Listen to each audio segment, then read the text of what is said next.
Hey, welcome, all my right thinkers. Thanks for tuning in to check out your boy. Be fun. Look at the eye. Doing what I do out here in the lab where everything is just groovy. Everything is just, oh man, I'm high without being high. So that's a spiritual high. You should join me. It's a good thing. Let's go. Right is a 25 rule led by storyteller. Story with a message. Message in the story. You must like the stories because you sure tuning in, and I really appreciate that. Let's do what we do. Right Thinking mission is to enlighten, inspire, educate, and motivate you, the individual, to a higher spiritual level of enlightenment. Right Thinking's way of life through mental and spiritual discipline daily will help and guide you to obtain your goal of spiritual enlightenment, aka know thyself. My mission is to get all right thinkers to do just that, know themselves. That's it. Now, your job is to pay attention, get the lessons, and do just that. Know thyself. A person who knows not, and knows not that they know not, is foolish. Not a right thinker. Disregard that. A person who knows not and knows that they know not, potential right thinkers. Why? They're simple. I can teach them. That's what I do for you. Tune in. I got you. A person who knows not and believe that they know, dangerous. Avoid them. I ain't going there with you. You know what? All right, let's go. A person who knows, I'm having some fun today, and knows not that they know, is just asleep spiritually. I can awaken them with spiritual knowledge of self. That's again what I do. A person who knows and knows that they know, wise, follow them. Oh, I can't go to that. I'm chilling. All right. But you follow the person who knows what they know. Why? They're wise. All these persons reside in you. Right thinkers, know thyself. And to Maya, be true. Today, I would listen to my boy. I'm a TD Jakes fan. I let it be known. Yeah, I listen because he's more of a teacher than a preacher. So he preaches, but he does a lot of teaching. I can get him. And when I was doing this, matter of fact, while I was doing this, I came up with this concept, and the concept is using your five senses to know God. I was into the conscious thing. I just did the conscious lesson. So consciously, you need to know God, but you can know God in the physical sense. I broke that down, and when I was doing it, TDJs came on and stole my thunder. So here we go. All right, let's do it. I ain't going there. I like TDJs. All right, let's go. Now, the senses. Number one sense, smell, is the way to smell God's fragrances, flowers, that morning dew, that fresh air. That's how you can experience God physically, through smell. Next one, you can smell good odor, but guess what? You can also smell stench, bad odor. You don't want that. If I'm going to eat something, before it go to my mouth, my nose is going to say, my man, that ain't smelling right, okay? We got a phrase, something is rotten in Denmark. When that odor, it should know you know something, so it's time to you alarm to something again. One of God's ways to get you to know him. If you don't believe in God, there's all kinds of ways to prove that point. So I love to get one of them atheists, don't believe in God. I want to smack you around with truth. So it don't bother me. All right. Next one is, excuse me, the flower that smells so good. That lotus flower that you see all the Egyptians sniffing, you see the papyrus plant, that's what they made the paper out of. But the lotus plant signified beauty. Why? You know why? Because it grew in the muck and the mire of the swamps. But when it opened up to God, raising open up, that's the concept they had. You going towards the light. At night, it does nothing. But with the sunlight, it just opens up and it's pure. Hence, P-Funk. I love pure. Pure don't mean white. It means unstained. It means uncorrupted. It means unmessed with. That means in its purest state, the rawest form. That's the pure that I got.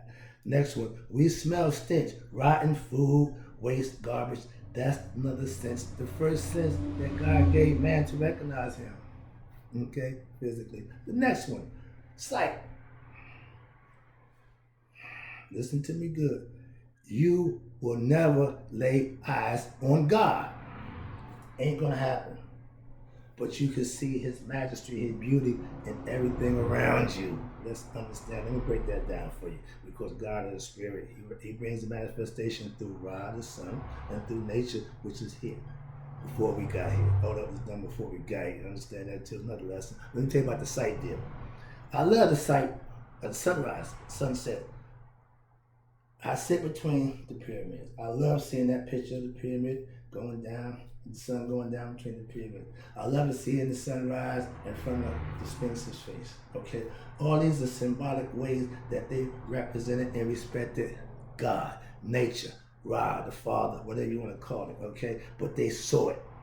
Okay, sight we use to see God's wonders all over this world. A blind person can still smell God. He can vision God in his mind because he'll be just as close to seeing God as we are. We see both good and bad and recognize good and what it is. That's the power of sight. You can recognize and discern between what's good and bad by seeing it. Okay? That's the next step. Smell, sight. These I'm going in lesson. I hear people say, no. It's a succession. You need to learn them in. Excuse me, for a reason. The nose sends the message to the brain, something don't smell good or something smells good. The eyes visualize what it is that it can actually see. We don't see spirit. God is spirit. We'll never see him. But the veil of ignorance to know him is what you want to live with knowledge of self. Here we go. That's my ballpark. That's my swing, hit home runs with. We see, okay, they say beauty is in the eyes of who? The beholder. We all see God's beauty. So we all behold the same thing.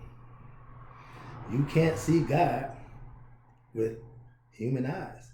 But open that third eye. I've been trying to get you to understand. The spiritual eye, the one that sees inside you, the one that once you get it, you know you and God are one. Why? Because he resides in you. Hearing the voice. Now we get to the hearing. The words of God. Remember, the power is in what? Hearing the word. Anxious, before we start writing, we spoke folklore. We talk, sit around a campfire, told stories. I'm still a storyteller because that's the way that you get across the message without a whole bunch of writing. I do a whole bunch of writing. I got nothing but writing, but that's what I do because I need to have what I do scripted or I'll be all over the place. You ain't got that focus, so that's why I do this for. I keep me in due bounds as a Mason. I got to circumscribe and stay within the due bounds, so understand that. But let me get right to this lesson. Let's do the hearing now. Hearing the word of God. That's the first step in becoming awake. That's the first step in becoming enlightened. Hearing. We have 2 ears to hear twice as much as we say out our mouth. That's the next lesson. But they say to hear the voice of God is not outside of yourself. The voice of God, your ears are to hear the master's voice of wisdom, words that's going to instruct you. The sage, okay? The master, that means he knows something. I'm a master teacher. I know things. Hearing the truth will change your life. Act on what you hear. Truth will be recognized. The master will recognize. The student will hear the master. Why? Because the master will speak the truth and the student will hear it and he will pay attention and listen. All my students should hear the word I'm speaking. The rhetoric is important. Why? That's the definition of what's going on. Okay? Hearing is what? The first step to what? Learning life's lesson. Pay attention. You got 2 ears for a reason.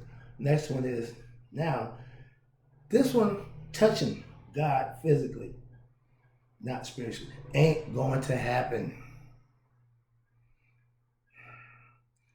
The spiritual world is God's. The materialistic world is what he produced so that you can experience him through that concept of touch. But touching him, nope, ain't going to happen. You're touching with concepts. Touching God spiritually, there you go, is the result of what? Smelling, seeing, hearing. Now you can touch all the stuff that you experience. You can actually touch and experience God through feel and touch. You are touched physically by human beings. God touches you spiritually. I've been trying to teach that, and I'm going to teach that to the cows come in because that's the bottom line. Touching spiritually is all internal.